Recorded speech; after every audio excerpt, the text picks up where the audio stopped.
imwe no gitagwo Kithure Kindiki nigetha tukiigue ndũmĩrĩri yake ya muthia wa mwaka na hihi ya mweri kana mweri mwerũ na mwaka ũgĩũkĩte wa 2026 na ngũririkania tore ngũkwĩrĩte na ũkorwo ũgĩtwandĩkĩra nigetha tukorwo tukiaranĩria nawe ndũmĩrĩri-inĩ nguhĩ no ndagĩka ĩno njĩtĩkĩria tuthie imwe kwa imwe nginya kũrĩa taũni-inĩ ya Eldoret gũkũ nĩ kaunti-inĩ ya Uasin Gishu atunyitanĩra na munini wa President Kithure Kindiki na kukuombea na kukuambia kwamba Mungu akitujalia sisi ambao umetupatia nafasi kukusaidia katika uendeshaji wa masuala ya kisiasa ya kitaifa, tutajaribu kuweka bidii, na mimi nikiwa msaidizi wako mkuu na kuhakikisha kwamba nitaweka bidii ili kurahisisha mzigo ambao wewe unabeba kama kiongozi wa taifa letu la Kenya, ili utusaidie kupiga hatua ambayo imebaki pale mbele. And therefore, Mr. President, I am a grateful Kenyan today, and I am a grateful Deputy President, because I have seen our country make important strides in the last few years, and especially in 2025. With those many remarks, I now want to request that His Excellency the President can come and address us as we proceed with today's program. I request we be upstanding and a round of applause for His Excellency President William Samoei Ruto. Thank you very much, Mr. President.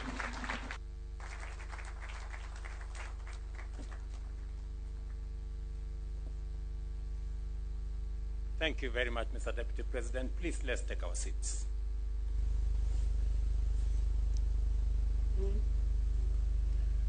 Kwa nyinyi nyote mliofika hapa siku ya leo, karibuni.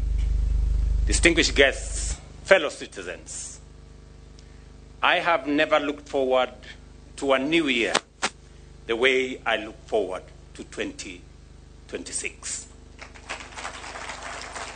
I do not say this lightly. I say it from the place of conviction, born of what we have achieved together, the foundations we have laid, and the certainty that those foundations now allow us finally to reach for our highest ideals as a nation. This has been a year that tested our resolve and our collective purpose, a year that demanded sacrifice and called for unity. As President, I am proud to say that together we rose to the occasion. When I addressed the nation at a time like this last year, I outlined the decisive measures we had taken in 2023 and 2024, not only to stabilize our economy, but also to begin turning it around. I said then that 2025 would be the year when we would start earning the dividends of the hard work we had undertaken together since 2023. And indeed, looking back, this has been the year in which our deliberate choices, sometimes difficult and often demanding, began to pay off. For the first time in a long while, Kenya is not guessing. We are not drifting. We are not gambling. We have set our targets. We have begun the journey. And we now have a clear roadmap to make 2026 a defining year in Kenya's history. Tonight, fellow citizens, this is not just a customary New Year address. It is a moment that calls on all of us to seize the opportunity before us, to walk together as one people, and to complete a journey that has been delayed for far too long. 2026 will be a watershed year in the story of our republic, a turning point in our march from promise to prosperity, a year that future generations will look back on and say, that is when Kenya changed course.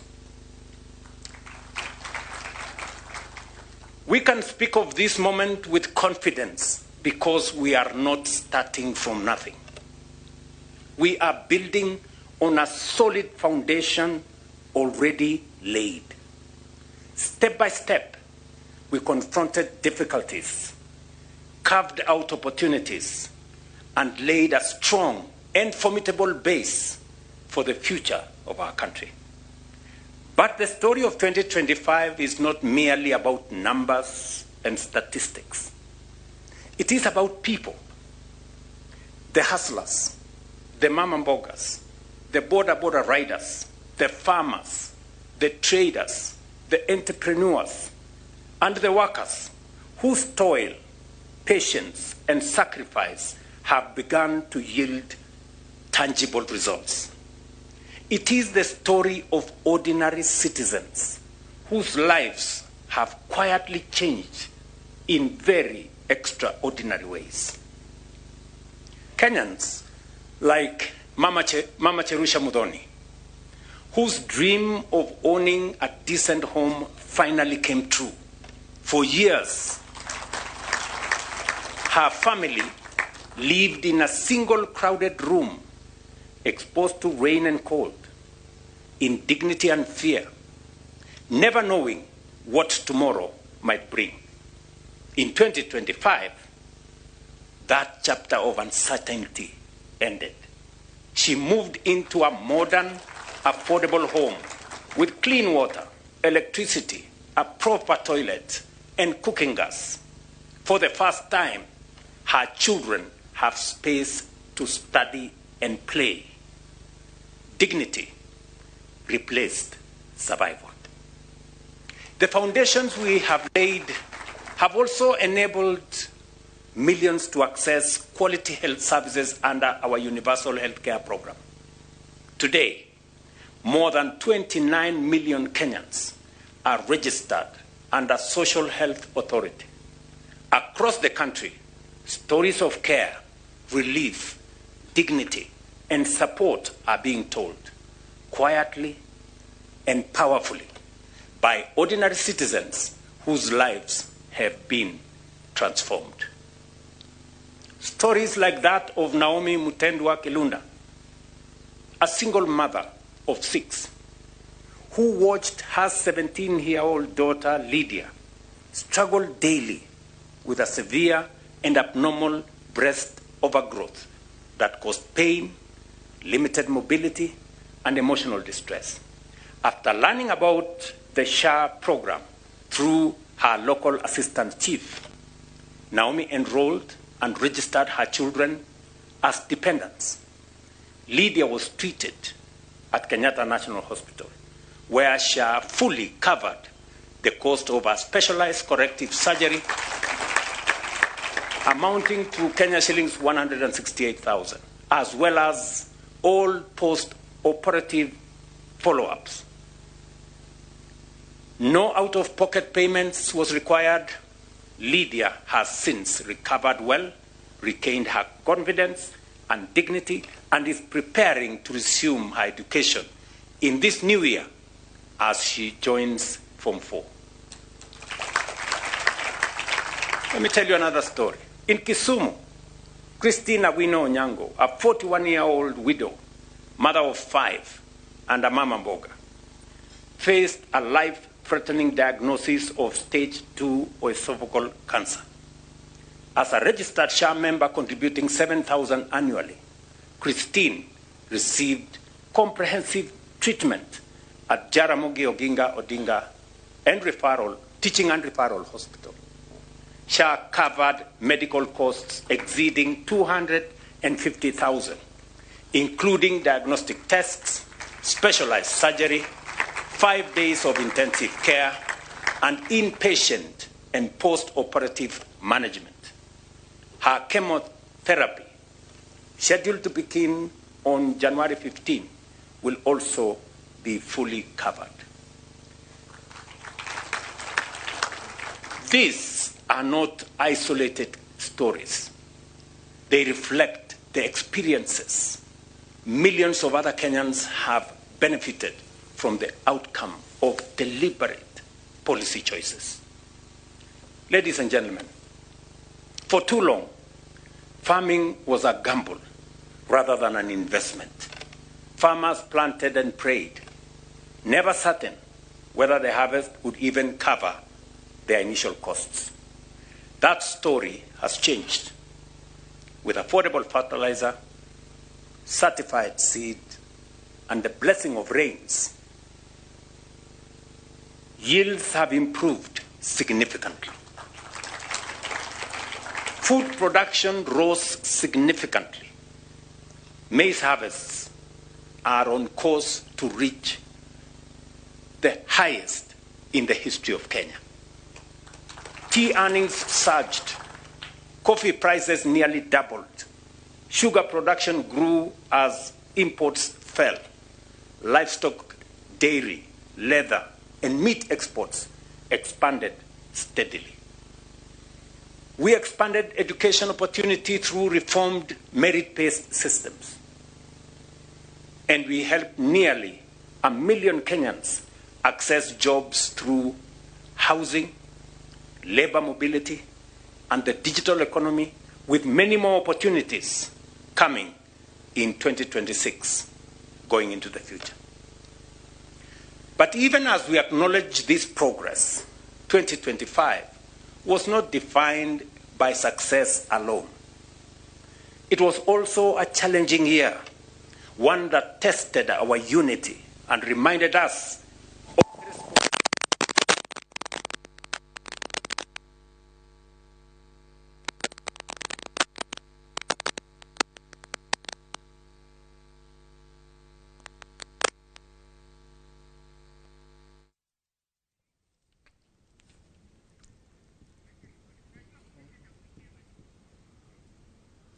Alafu nienda wapi?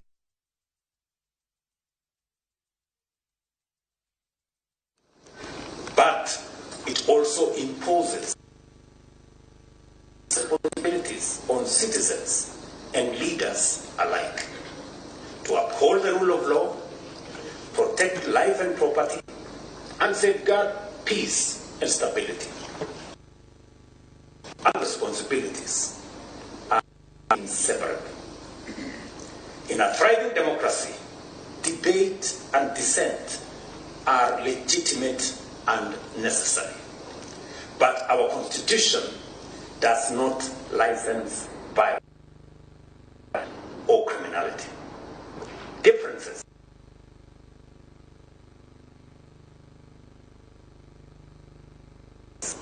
we all cherish.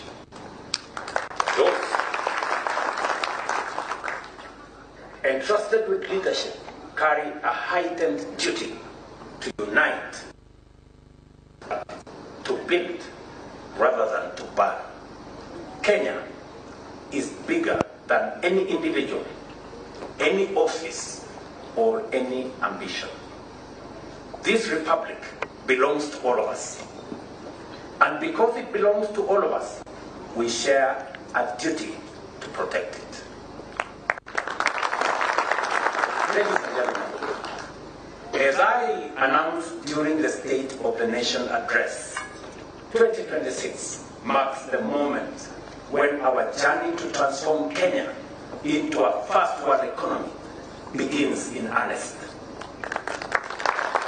What matters now is execution. But to speak honestly about the future, we must begin with the truth about the present. Today, nearly 4 in every 10 Kenyans live below the poverty line. That is more than 20 million of our people. Families working hard, yet struggling to meet their basic needs. While we have undertaken deliberate policy interventions to create employment under the bottom-up economic transformation agenda, too many of our young people, especially those entering the job market, still wake up every morning without work to go to. This is the reality we are determined to change. When a nation chooses to organize its economy around work, production, and exports, when it invests deliberately in infrastructure, energy, and skills, and when it finances growth intelligently, not recklessly, something profound happens. Poverty recedes, jobs expand, and dignity rises. This is not theory. History shows us that countries like South Korea, Singapore, and Malaysia made national transformation a deliberate choice. Each organized its economy around work, industry, exports, and skills, investing deliberately in infrastructure and people. Poverty fell, jobs grew, a strong middle class emerged. These countries were not spared hardship. They prevailed despite it. Their success was built on elevated ambition, relentless determination, and sustained action over time. That is the path we have chosen for Kenya. That is the future we are determined to build. So, ladies and gentlemen, let's be clear about our goals. We are committing ourselves to a measurable national mission. Number one, to cut the number of Kenyans living below the poverty line by half, lifting millions into dignity and opportunity. To cut unemployment by half, ensuring that millions of our citizens are productive, they are earning, and they are contributing to their country. And we will do this without crushing taxpayers or without saddling our children with unsustainable debt. That is why in January 2026, we will fully establish and operationalize the National Infrastructure Fund and the Sovereign Wealth Fund, key instruments designed to underpin Kenya's transformation. The National Infrastructure Fund will serve as the central engine for aligning our financial resources with Kenya's development priorities. Through innovative mobilization of domestic resources, strategic modernization of mature public assets, democratization of ownership through capital markets, and the disciplined growing and deployment of national savings, we will unlock large-scale private sector capital while reducing reliance on borrowing and taxation. All proceeds, and I repeat, all proceeds from privatization will be ring-fenced and invested strictly in public infrastructure projects that generate and preserve long-term value. Every shilling invested through this fund will crowd in multiple additional shillings from long-term investors in the private sector.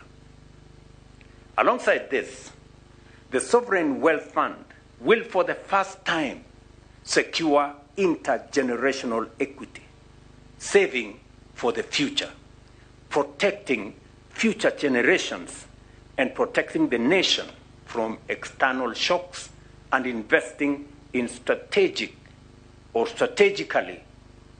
growing national wealth, giving full effect to Article 201 of our Constitution. Together, these two funds will enhance by multiples the financing of Kenya's development agenda and accelerate our bottom-up transformation as we charge forward full steam to economic freedom and a first world economy. Through this framework, 2026 becomes the year of execution at scale. In this new year, we will complete the Talanta Sports Complex, ready to host major international sporting events, including the 2027 AFCON. We will also complete the state-of-the-art Bomas International Convention Center, restoring it as a premier venue for national and international conferences and positioning Kenya as the region's hub for international events. We will accelerate the tarmacking of the 6,000 kilometers of roads already contracted and underway across the country, including the Rironi-Mau Summit Road, which will be completed and open for traffic by mid-2027. I want to state that we already have resources to undertake the feasibility study to extend that road from Mau Summit through Eldoret to Malaba, and from Mau Summit through Kericho to Kisumu to Malaba. At the same time, we will start the construction of several new highways countrywide, as I did announce in my State of the Nation address. Ladies and gentlemen, in this new year, we will also commence the construction of the Naivasha, Narok, Bomet, Nyamira, Kisumu, Malaba standard gauge railway, creating a modern transport and logistics corridor linking Kenya to East and Central Africa region. Equally, we will launch the Galana Kulalu Dam, whose contract was signed yesterday, and several others as part of the expansion of our irrigation infrastructure across the country, with the ultimate objective of bringing 2.5 million acres of land under irrigation. We will also begin the construction of a modern, world-class airport at the Jomo Kenyatta International Airport to anchor our nation as the aviation's capital of our region and boost our trade and tourism sectors. I've just given you a list of the things that we will do in 2026. Ladies and gentlemen, changing and transforming a country does not require a miracle. It requires a clear and bold vision and a leadership equal to that vision. The nations that have succeeded were not exceptional by accident. They were deliberate by choice.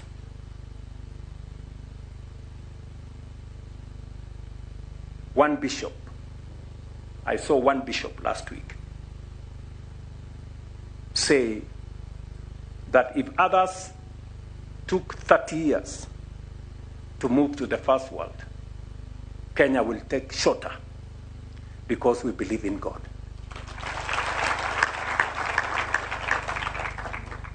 Fellow citizens, allow me to address a silent but deadly crisis confronting our nation today. Alcohol and drug abuse has become a clear and present danger to Kenya's health, security, and economic future. 1 in every 6 Kenyans aged between 15 and 65, that is close to 5 million people, are currently using at least one drug or substance of abuse. This is no longer a marginal issue. It is a national emergency. The burden falls heaviest on men and young people. 1 in every 3 Kenyan men in this age group uses drugs or abuses alcohol. Among young adults aged between 25 and 35, our most productive population, 1 in every 5 is affected. over 1.5 million young Kenyans are being pulled away from opportunity into dependency. Alcohol, and I repeat, alcohol remains the most widely used substance, with more than 3.2 million current users. Initiation often occurs between 16 and 20 years, and in some cases, as early as 7 years, exposing children to lifelong harm before even adulthood begins. Kenya cannot grow, Kenya cannot compete or remain secure when millions are trapped in addiction. This crisis demands decisive national action. Accordingly, going into the new year, the government will confront alcohol and drug abuse as a national development and security emergency, backed by political will, expanded enforcement capacity, and coordinated action across government. We will establish a strengthened anti-narcotics unit within the Directorate of Criminal Investigations with operational capacity comparable to the anti-terrorism police unit.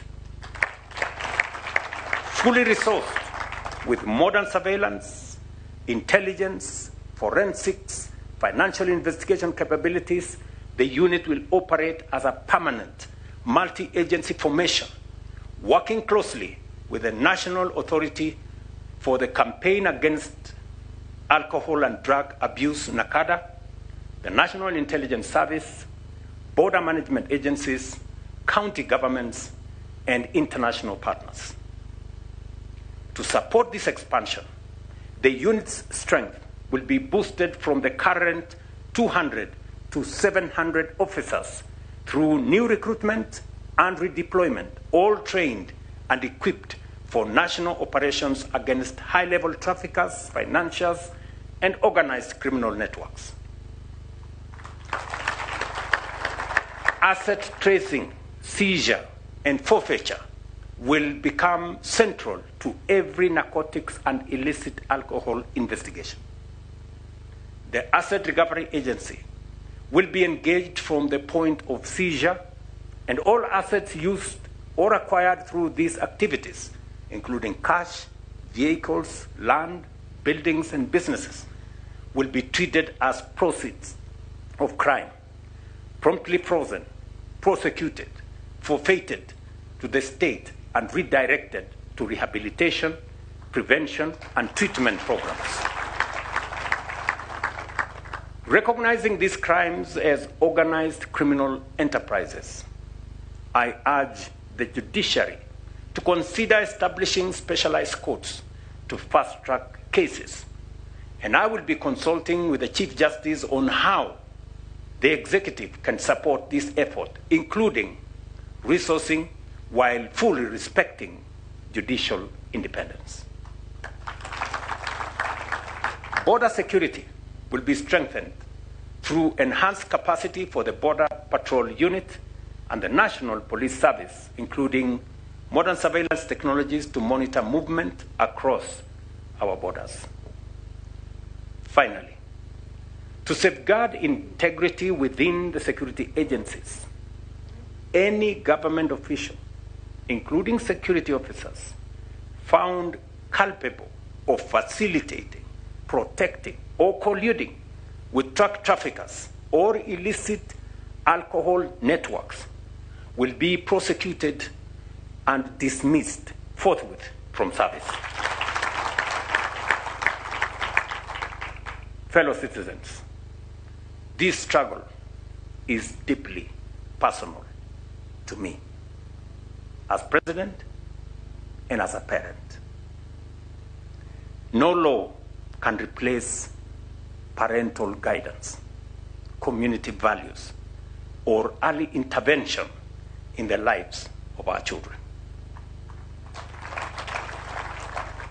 As parents, we must choose to be present in the lives of our children. We cannot afford to delegate our children to others. We must guide them, protect them, and intervene early before addiction takes hold. If we fail to act, we fail our children, and we fail the next generation. If we rise to this duty, we secure not only their future, but the moral strength and destiny of our nation.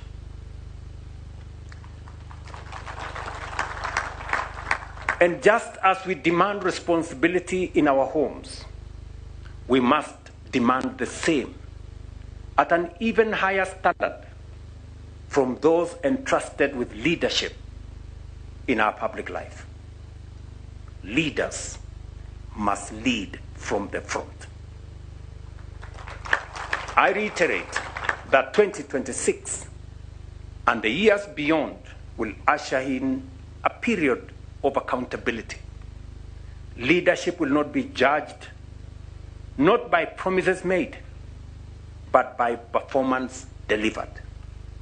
Not by the exuberance of youth or the longevity of service, but by results and a proven track record.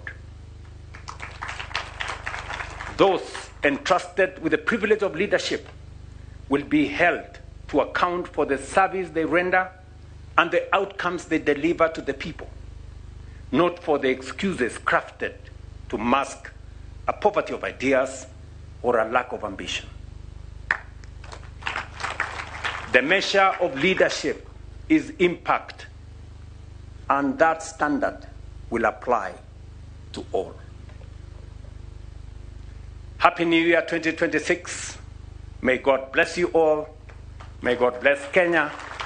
And I thank you for your attention. Asanteni sana.